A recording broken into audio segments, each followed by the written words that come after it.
Cooking চ্যানেলে সবাইকে স্বাগত জানিয়ে আমি শুরু করছি আজকের রেসিপি পটল চিংড়ি। আমি এটা অনুষ্ঠান বাড়ির মতো ট্রাই করেছি, তো তোমরা এটা এইভাবে ট্রাই করতে পারো। সত্যি খুব ভালো হয়েছে। আমি তো টেস্ট করেছিলাম, তো এটা ভাত টাত আমি সব কিছুর সাথে ট্রাই করেছি, রুটি ভাত পরোটা, খুবই ভালো লেগেছে আমার। উপাদানগুলোই আমার নিয়েছি, সেটা পটল আর আলু কাটা আছে দেখো তোমরা। তো পটল আলুটাকে আমি আগে থেকে কেটে রেখেছিলাম।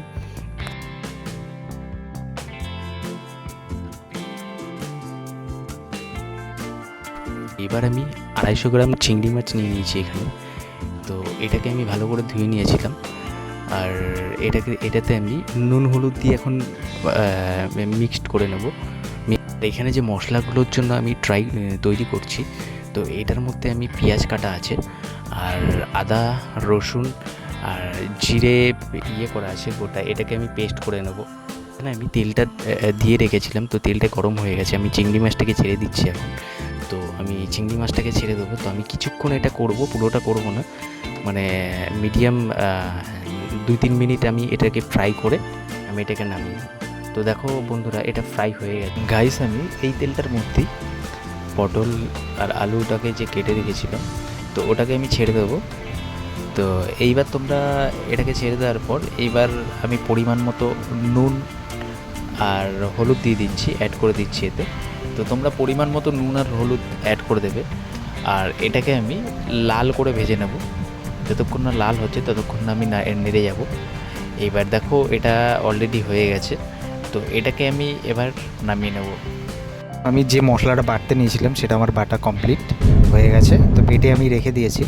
তো এবার তেলটা গরম করে নিচ্ছি। তেলটা গরম করার পর যে ফোড়নগুলো আছে, ফোড়নগুলো আমি একের পর এক দিয়ে দেবো। তো দেখো, ফোড়নটা যখন হালকা গরম হয়ে যাবে, হালকা যখন ভালো করে ভাজা হয়ে যাবে, হালকা যখন গন্ধটা ভালো করে আসবে, তখন আমি পেঁয়াজটাকে ছেড়ে দিচ্ছি। এটা অলরেডি ভাজা হয়ে গেছে, তো আমি এবার বেটে রাখা মশলাটা আমি অ্যাড করে দেবো।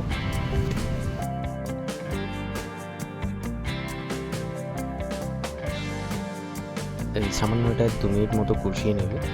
তো 2 মিনিট কষানোর পরে এখানে আমি জল দিয়ে দিলাম। তো জল দেওয়ার পর এখানে আমি লঙ্কার গুঁড়ো আর হলুদ আর নুন পরিমাণ মতো দিয়ে দিলাম। তো দিয়ে আমি এটাকে ভালো করে নাড়তে লাগলাম। তো এখান থেকে যতক্ষণ না তেলটা ছাড়বে, তো ততক্ষণ আমি এটাকে কষিয়ে যাব।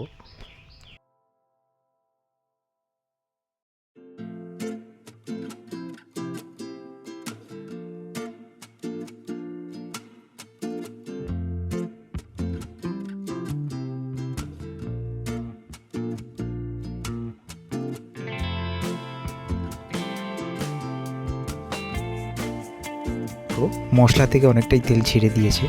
তো এবার আমি পটলগুলোকে দিয়ে দিচ্ছি। তো পটলগুলোকে দিয়ে দেওয়ার পর আমি কিছুক্ষণ নাড়তে লাগবো, যতক্ষণ না পটল আর আলুর সাথে পুরো মশলাটা মিশে যায়। তো আমি এটাকে ভালো করে নাড়তে লাগলাম, যখন এটাও আলু আর পটল দিয়ে যেটা আছে এটাকেও ভালো মতো কষিয়ে নিতে হবে। তারপর আমি এটা জল অ্যাড করব। তো দেখো, এটা কমপ্লিট হয়ে গেছে। তো এবার আমি জলটা অ্যাড করে দেবো। তো তোমরা নর্মালি জল দিতে পারো, তো আমি এটা কষা কষাই রাখবো, ওই জন্য নর্মালি কমই জল দিলাম, প্লাস আলুগুলো সিদ্ধ হবে এর সাথে। তো আমি দিয়ে দিলাম। আমি এটাকে 5 থেকে 7 মিনিটের জন্য ঢাকা রেখে দেবো। তো 5 থেকে 7 মিনিট পর তারপরে আবার আসছি। দেখো, ঢাকনাটা তোলার পর সিদ্ধ হয়ে গেছে। তো আমি আবার আর কিছু 5 থেকে 7 মিনিটের জন্য আমি আবার ঢাকা দেবো। তো এটা পুরো কমপ্লিট হওয়ার জন্য আমি ঢাকা দিলাম। তো দেখো, আমি 5 থেকে 7 মিনিট পর আবার আসলাম, এসে দেখলাম পুরো তরকারিটা তৈরি হয়ে গেছে। পটল চিংড়ি আমাদের রেডি হয়ে গেছে। তোমরা এটা সব কিছুর সাথেই পরিবেশন করতে পারো, খুব সুন্দর লাগবে। আর চ্যানেলটা যদি ভালো লাগে অবশ্যই সাবস্ক্রাইব করে দিও আর একটা লাইক করে দিও।